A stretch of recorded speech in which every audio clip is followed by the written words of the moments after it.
Hello friends, welcome to yet another session on Anglo Norman Literature.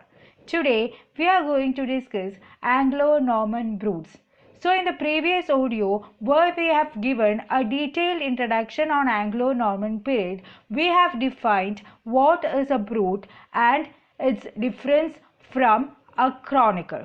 So if you are new to this channel, you can access the links of both the classes that we have done for Anglo Norman Literature previously, either from the description box of this audio or from the video section of our channel's homepage, Classics Audio.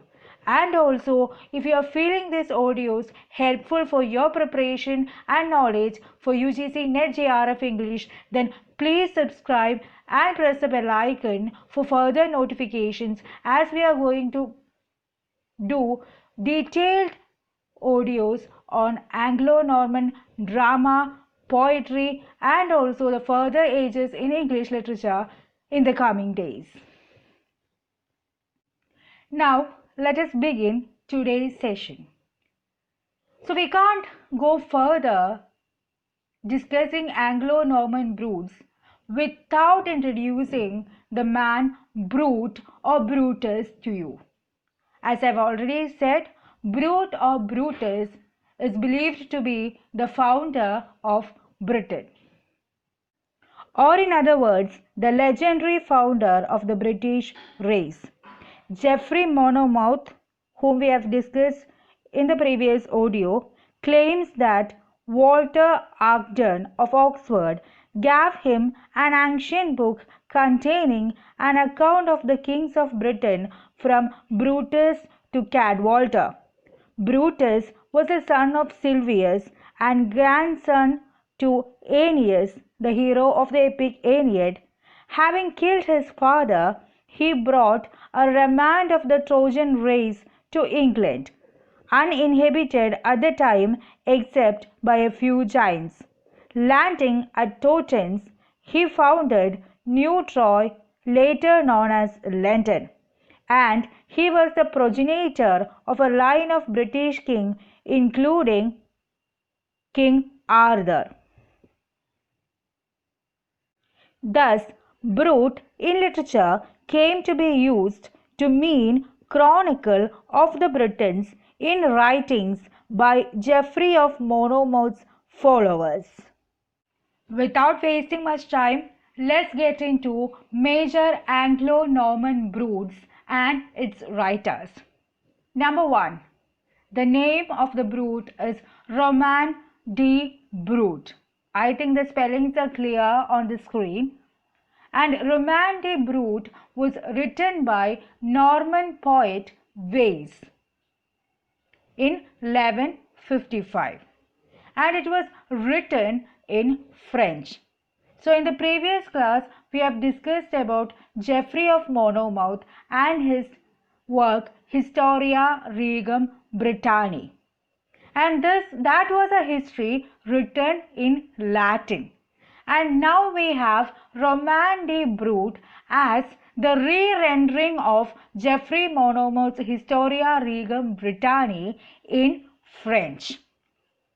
So Historia Regum Britanniae deals with the history of Britain from its founder Brutus or Brute from 7th century, and it spans between the founding of Britain till the death of Brutus.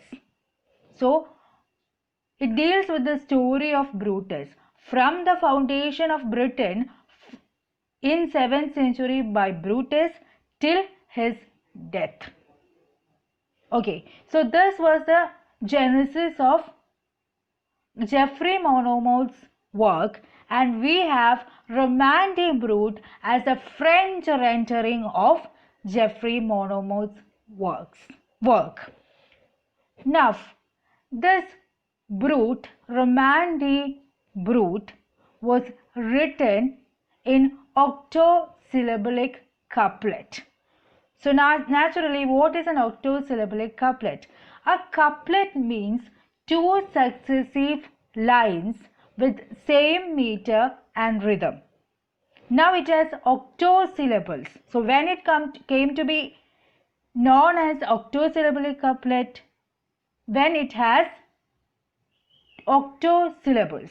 So octosyllabic couplet means couplet or two successive lines which has 8 syllables in each line. So octosyllabic couplet means two successive lines which contains 8 syllables in each line. And what is the peculiarity of Romantic Brute is that it has the mention about the idea of round table for the first time. So the word or the concept of round table was first mentioned in this Romantic Brute by WACE. So what was the significance of round table? Round table was used to settle disputes over precedence. Then this Brute was written under the patronage of Henry II, and this Brute was dedicated to Queen Eleanor. I hope it is clear. And based on this Romantic Brute, later another Brute was written by Layman, and it came to be known as Layman's Brute. So the basis for Romantic Brute was Geoffrey Monmouth's work, and now the basis for Layman's Brute was Romantic Brute by WACE. With the story that has already rendered in Romantic Brute, Layman had done some additions. So literally Layman's Brute was a poetical paraphrase of WACE's Brute. It begins with the fall of Troy, proceeds with the story of Brutus, again a descendant of Aeneas, who travels with other Trojans through Mediterranean Sea until they finally reach the island of Avalon, inhabited by giants. Layman adds a further bit, including the birth of King Arthur. And who was this King Arthur? He was also a legendary figure as far as English history was concerned. So this King Arthur was believed to be born in a magic boat at Avalon. According to Geoffrey of Monmouth, Arthur or King Arthur, again as we have already said, he was a descendant of Aeneas, became king at the age of 15. With his sword known as Caliban, he conquered Scotland, Ireland, Iceland and Orkney. So we have to hear further about King Arthur when we deal with Anglo Norman romances. Now the third most important Brute was the HARLEY Brute, and its authorship remains anonymous. It includes approximately 3,359 verses. Again, it was a re-rendering of Geoffrey Monmouth's HISTORIA REGUM BRITANIAE from the death of King Lucius up to King Arthur's campaign against Lucius.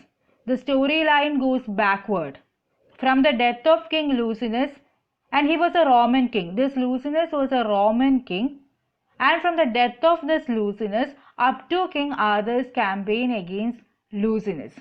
So what was the reason behind King Arthur's campaign against Lucius? King Arthur was summoned to pay a tribute to his emperor Lucius of Rome, and he declines. As a result, declares war. Arthur was brutally wounded, as was borne to the island of Avalon for the healing of his wounds. So though the authorship of this Brute called the HARLEY Brute remains anonymous, it can be or it may be attributed to Clarendon, an English writer, though there is no solid evidence available to prove this. So with Harley Brute, we can either say the author is anonymous or may be attributed to a Norman poet called Clarendon. I hope everything is clear till now. Apart from this brutes, what was the other forms of popular writing during that time? We have already said drama was in existence, poetry was in existence, which we'll discuss in the further audios. And now we are going to discuss yet another popular form of writing during that period, that is saints' life, accounts on the lives of saints, or in other words, it was known as hagiography. So saints' life or hagiography was another form of popular writing during Anglo Norman period. Let's get some examples. Number 1. Life of Saint Katherine of Alexandria by Clemence of Barking. Life of Saint Katherine of Alexandria by Clemence of Barking. Number 2. Lives of Alban, Edward the Confessor, Thomas Becket, and Edmund of Abington. This is the name of a single book, right? Lives of Alban, Edward the Confessor, Thomas Becket, and Edmund of Abington. And it was written by Matthew Paris. Number 3. Life of Etheldra. Life of Etheldra by a woman called Mary. So she was identified as Mary. No more. Okay. And apart from this, a group of 5 prose devotional works were identified dating from 1180 to 1200 as Katherine group. Okay, a group of 5 prose works which can be included under the title Saint Lives was identified. And this group of works, this was not a trilogy. Trilogy usually includes 3 works, right? So it is a group of 5 works, and this 5 works altogether came to be known as Katherine group. And this group includes, or the 5 books in this group were Saint Katherine, Margaret and Julia, Halley Mental, and Saul's Warding. So, this story of 5 saints: Saint Katherine, Margaret, Julia, Halley Mental, and Saul's Warding. So this is for the major Anglo Norman brutes and hagiography. I hope this audio is useful in giving further light to your knowledge for UGC NET JRF English and also in the history of English literature. So please subscribe to this channel and share to your needful friends. Go ahead with confidence. Happy listening, happy learning. Stay healthy, stay safe. We'll meet another audio on Anglo Norman romances soon. Thank you.